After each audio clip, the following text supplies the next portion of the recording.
Dengan Bapak jangan durhaka, supaya Allah tidak murka. Dengan Ibu hendaklah hormat, supaya badan bisa selamat.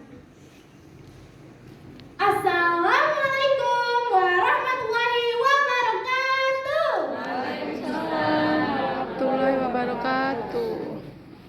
Dewan juri yang saya hormati, para hadirin dan para peserta lomba yang sama berbahagia. Hai teman-teman. Hai. Bagaimana kabarnya hari ini? Baik. Alhamdulillah. Perkenalkan, saya Kadi Kusmita dari SMP Negeri 4 Gunung Megang.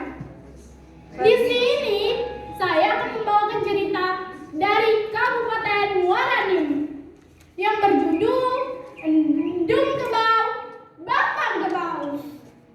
Langsung saja ya.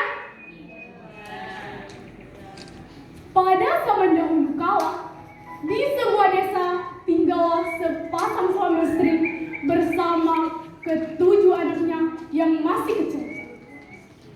Seperti biasa, kedua orang tuanya selalu pergi ke sawah untuk membersihkan tanaman-tanaman padi dari rerumputan. Pada suatu hari, terlihat dari kejauhan seorang pemuda yang menyapa kedua petani yang sedang bekerja di ladang.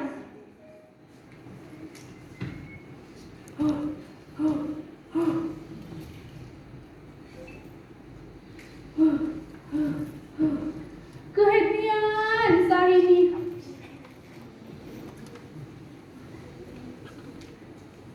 Oi, siapa dia di tengah sawah itu? Oi, Ibu Ngan Mamang, sedang apa? Ibu, Mamang, tuh apa gawe kamu di sana? Pemuda itu menegur, tapi mereka tidak mendengar dan tidak menjawabnya. Nah, teman-teman, tahu tidak siapa pemuda itu? Tidak. Pemuda itu adalah si pahit lidah. Dia adalah seorang pemuda yang memiliki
mereka mengambil dan